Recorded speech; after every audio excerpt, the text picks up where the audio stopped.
Bismillahirrahmanirrahim. Assalamualaikum warahmatullahi wabarakatuh. Selamat sejahtera, Zuni Haryun. Okey. Ini untuk bahagian yang ketiga. Saya minta maaf banyak-banyak. Terpaksa kena buat bahagian demi bahagian sebab saya record guna aplikasi Screen-O-Matic di mana tempoh untuk record selama 15 minit saja. Okey. Tanpa melengahkan masa, sebelum tu, jika anda ingin melihat video-video persediaan terbuka, bolehlah tengok di YouTube channel saya iaitu Studio TV Pendidikan Cikgu Widi. Saya akan letak video persediaan terbuka di YouTube channel. Bolehlah tengok dan subscribe sekiranya membantu anda lah. Okey, pengetahuan bagaimana yang diperlukan untuk ditemuduga. Okey, ini kebiasaannya panel secara tak langsung untuk menguji kita. Dia nak menguji kita, pengetahuan kita, sejauh mana pengetahuan kita berdasarkan apa yang kita tahu. Okey, kebiasaannya dalam temuduga program pendidikan, pokok utama yang dilihat adalah pengetahuan seseorang calon itu sendiri. Pengetahuan dari segi bagaimana yang diperlukan. Okey. Yang pertama, pengetahuan berkaitan universiti yang dipohon. Yang kedua, pengetahuan latar belakang program yang dipohon. Yang ketiga, pengetahuan isu-isu pendidikan yang terkini. Yang keempat, pengetahuan dasar-dasar pendidikan. Ini macam saya sebelum ini, saya pernah ditemuduga ke program ijazah sarjana muda pendidikan di UKM dan USM. Kedua-duanya panel menguji. Sebab itu saya masih ingat panel menguji saya berkaitan dengan pengetahuan berkaitan dengan isu-isu pendidikan yang terkini dan juga pengetahuan dasar-dasar pendidikan yang terkini. Okey, isu-isu pendidikan yang terkini. Okey, cuba anda calon untuk melihat isu apa yang sering kali dibual bicarakan, yang sering hangat diperkatakan pada masa kini. Jangan ambil yang isu-isu yang sudah lapuk, yang tidak relevan diguna pakai. Ambil isu-isu yang latest, yang terkini, yang boleh membantu anda untuk temuduga ke program ijazah sarjana muda pendidikan. Okey, pengetahuan dasar-dasar pendidikan. Sekarang ni kerajaan sudah berubah, secara automatiknya dasar-dasar pendidikan ini pun banyak ada perubahan. Sama ada dulu dari PDPC, sekarang dah PDPR dan banyak lagi dasar-dasar pembaharuan pendidikan yang telah dirombak ke arah pembelajaran secara atas talian. So, dekat isu-isu sebeginilah ataupun dasar-dasar sebeginilah yang perlu anda tahu sebagai seorang calon untuk ditemuduga ke program ijazah sarjana muda pendidikan. Okay, isu-isu pendidikan yang bagaimana? Mungkin anda boleh kaitkan isu berkaitan dengan PDPR di mana masalah utama kekangan pelajar untuk meneruskan pembelajaran adalah dari segi internet. Internet tak kuat dan kebiasaan calon terpaksa panjat pokok untuk semata-mata nak belajar. Mungkin ada calon yang terpaksa pergi ke hutan cari internet. Itu mungkin anda boleh kaitkan dengan isu-isu pendidikan yang terkini. Okay, pengetahuan dasar-dasar pendidikan yang jenis bagaimana? Mungkin anda boleh kaitkan, ini yang perlu wajar anda perlu tahu iaitu falsafah pendidikan kebangsaan FPK, iaitu elemen-elemen JV, jasmani, emosi, rohani, intelek dan apa lagi satu lagi?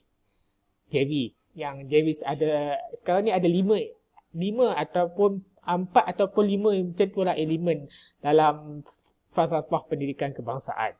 Yang kedua, dasar-dasar pendidikan kebangsaan. Ini anda perlu tahu sebagai calon pelajar pendidikan.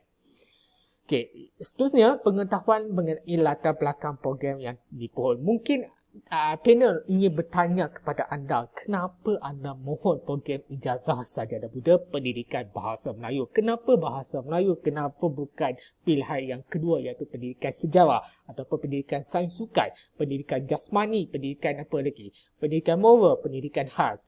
Yang anda mohonlah untuk pilihan pertama dan pilihan kedua. Mungkin dia akan bertanya macam tu. Kenapa? Kalau sekiranya jika anda contoh misalnya jika panel bertanya kepada anda, kenapa anda memohon ke program ijazah sarjana muda pendidikan bahasa Melayu? Okey, ini yang boleh membantu anda ataupun saya bagi clue ataupun asas-asas jawapan yang perlu anda hujahkan sewaktu temuruga. Yang pertama, sudah pasti minat. Anda mohon program yang anda dalam UPU sebab minat. Minat yang mendorong anda untuk pohon ke program berkenaan. Betul? Yang kedua, mungkin disebabkan penguasaan ataupun pencapaian akademik anda dari sama ada di peringkat SPM, STPM, yang di mana kedua-dua kolaborasi ini yang memberi anda untuk ke arah bidang berkenaan. Contoh misalnya di peringkat SPM sewaktu dulu bahasa Melayu dapat A+, main di peringkat STPM dapat A bulat. Itu yang boleh jadikan point anda untuk menjawab soalan sebegini. Yang kedua, yang pertama tadi, pengetahuan berkaitan universiti yang dipohon. Okay, sekiranya soalan ini ditanya kepada anda, daripada panel, dia akan tanya kepada diri anda, kenapa anda mohon USM? Kenapa anda mohon UPSI? Kenapa anda mohon UKM? Kenapa anda mohon Universiti Malaya? Contoh misalnya, kenapa anda mohon Universiti Malaya? Okay, saya boleh bagi asas, orang kata basic asas jawapan yang perlu anda hujahkan sewaktu temuruga. Saya mohon Universiti Malaya disebabkan kerana Universiti Malaya merupakan kedudukan yang pertama dalam ranking carta ranking sebuah universiti yang terbaik di Malaysia. Mungkin anda boleh ceritakan program pendidikan yang terbaik di universiti di Malaysia adalah di Universiti Malaya. Yes, betul. Memang itu yang jawapan yang boleh membantu anda. Program pendidikan yang terbaik yang pertama untuk pendidikan adalah UM. USM mungkin tangga ke-4, 5, 3. So, itu yang poin-poin yang boleh membantu anda. Kalau sekiranya untuk UPSI, kenapa anda mohon UPSI? Sebab yang pertama, UPSI adalah sebuah universiti pendidikan yang pertama di Malaysia. Mana ada lagi universiti pendidikan selain UPSI? UPSI Tanjung Malim je. Mungkin anda boleh berkata, kenapa saya mohon UPSI? Kenapa dulu UPSI dikenali sebagai mata perguruan, iaitu pada masa sekarang ni dijenama memberi penjelmaan nama baru sebagai UPSI. Dulu orang panggil maktab ataupun IPG. Itu yang boleh asas-asas jawapan yang anda boleh berikan sewaktu terbuka nanti. Seterusnya, elemen-elemen dalam sisi perkenalan diri. Okay, ini elemen-elemen yang diperlukan sewaktu anda perkenalkan diri anda. Tak perlu bercerita banyak. Misalnya, panel hanya ingin tahu nama, umur, asal ataupun latar belakang akademik, latar belakang ibu bapa, latar belakang diri dan pencapaian akademik dan pencapaian kokok. Selebihnya, panel tak nak dengar. Kotlah anda nak cerita, saya dulu menang peringkat antarabangsa, menang dapat pencapaian naik Johar. So, itu tak perlu cerita sebenarnya. Benda-benda yang elemen yang penting ini yang perlu anda katakan dalam suatu sisi perkenalan diri. Contoh, saya beri. Nama saya Muhammad bin Razali. Saya berumur 30 tahun. Saya berasal daripada Terengganu. Okey, pendidikan utama saya di sekolah rendah. Okey, kemudian setelah habis tamat darjah 6, saya menyambung persekolahan di sekolah menengah sekian-sekian. Setelah tamat sijil pelajar Malaysia iaitu sewaktu di tingkatan 5, saya memperoleh pencapaian SPM 12A+ dan menyambung pengajian di peringkat sijil tinggi persekolahan Malaysia STPM. Disebabkan kerana kekecewaan saya untuk menembus kembali minat saya cenderung ke arah program proportion perguruan ini. Itu pun anda boleh cerita. Latar belakang akademik, latar belakang diri anda. Ayah anda nama apa? Ayah nak kerja mana? Begitu juga dengan ibu. Pencapaian akademik, pencapaian mungkin anda boleh cerita berkaitan dengan penerimaan anugerah sebagai anugerah tokoh pelajar, anugerah pelajar cemerlang. Itu pun anda boleh selipkan dalam elemen sisi perkenalan diri. Pencapaian kurikulum ni mungkin kalau anda telah diberi anugerah sebagai atlet olahragawati. So, anda pun boleh cerita dalam elemen-elemen dalam sisi perkenalan diri ini. So, faham? Kalau tak faham, boleh beritahu saya dalam grup nanti. Seterusnya, kemahiran bagaimana yang diperlukan. Okay, ini yang tadi di awal tadi saya dah beritahu kemahiran yang soft skill yang bagaimana yang diperlukan sewaktu terduga walaupun secara atas sekalian. Okay, ini saya rasa perkara ini penting juga untuk anda beri penekanan. Kemahiran yang bagaimana? Yang pertama, kemahiran penyediaan video. Ini panel akan tengok cara-cara anda buat video daripada permulaan intro berdasarkan arahan-arahan yang telah diberikan sampai ke anda submit. Tengok kualiti video anda. Jelas ke tak? Aplikasi mana yang digunakan yang untuk menyokong anda punya terduga. Yang kedua, kemahiran komunikasi. Kemahiran komunikasi ini sangat penting sewaktu terduga walaupun secara atas sekalian. Walaupun secara Webex, Google Meet maupun Microsoft Teams. So, sangat penting kemahiran komunikasi. Ada komunikasi dua hala di antara pelajar dengan panel terduga. Walaupun secara buat video pun, fokus eye contact itu sangat penting. Okay. Yang ketiga, micro teaching iaitu simulasi pengajaran. Simulasi pengajaran ini, kalau anda dah masuk ke program pendidikan, ini sangat penting. Anda terduga cikgu ganti pun akan disoal, panel terduga akan soal untuk anda buat simulasi pengajaran di hadapan beliau. Sewaktu anda terduga SPP pun, dia akan suruh anda pamerkan bakat kebolehan anda mengajar di hadapan beliau. Micro teaching.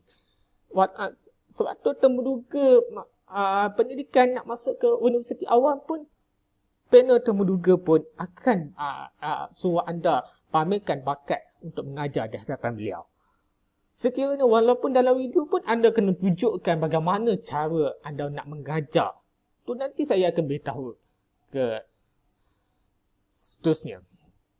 Ini kebiasaan aplikasi yang digunakan untuk terduga ini kebiasaannya tahun lalu sewaktu saya bimbing pelajar, kebanyakan pelajar menggunakan aplikasi ini untuk buat video. Iaitu dari aplikasi KineMaster. Biasanya pelajar ramai buat menggunakan aplikasi KineMaster sebab diorang boleh pamerkan CG-CG diorang di atas, bawah, kiri, kanan, apa semua. So, diorang boleh buat. Begitu juga dengan TikTok. TikTok pun boleh buat. Vivo Recorder, Filmora. Kalau nak power lagi, guna Adobe Premiere Pro. So, dekat situ, secara tak langsung bakat anda untuk membuat video-video yang lebih menarik perhatian panel terduga. Okey, faham? Jelas? Kalau tak faham, boleh ajukan soalan di dalam grup nanti ya. Okey, seterusnya, micro teaching. Micro teaching adalah simulasi pengajaran yang dilakukan oleh seseorang untuk mengajar sebelum pengajaran sebenar dilakukan. Ini amat penting untuk kepada pelajar ataupun calon yang masuk ke program pendidikan. Ya, sudah pasti penting. Anda masuk ke program pendidikan sudah pasti perkara sebegini tidak terlepas buat anda. Hal ini kerana anda terduga guru sandaran tidak terlatih, iaitu guru ganti di sekolah ataupun sewaktu terduga di PPD pun tanya berkaitan dengan micro teaching, simulasi pengajaran. Sewaktu anda terduga SPP pun panel suruh anda mengajar di hadapan beliau sebelum COVID sebelum situasi COVID berlaku. Mungkin kalau situasi COVID berlaku ni, mungkin dia suruh anda buat video untuk buat simulasi pengajaran. So, banyak lagi cara yang boleh panel menguji anda. Okay. Elemen-elemen micro teaching yang bagaimana yang diperlukan. Yang pertama, tata susila. Yang kedua, kekemasan diri. Yang ketiga, presentation. Yang keempat, penggunaan bahasa. Kita tinggal berbalik kepada satu demi satu elemen yang diperlukan. Tata susila ini yang jenis bagaimana? Tata susila yang jenis iaitu dari segi adab dan tingkah laku. Adab begitu menduga kena jaga adab. Adab yang sangat memainkan peranan penting. Nak jadi seorang bakal guru, anda kena tunjukkan adab anda, tingkah laku anda. Jangan jadi seorang yang biadab. di hadapan panel terbuka. Kekemasan diri dari segi rambut, pakaian, semua kelengkapan yang diperlukan. Presentation dari segi subjek, penguasaan, bahasa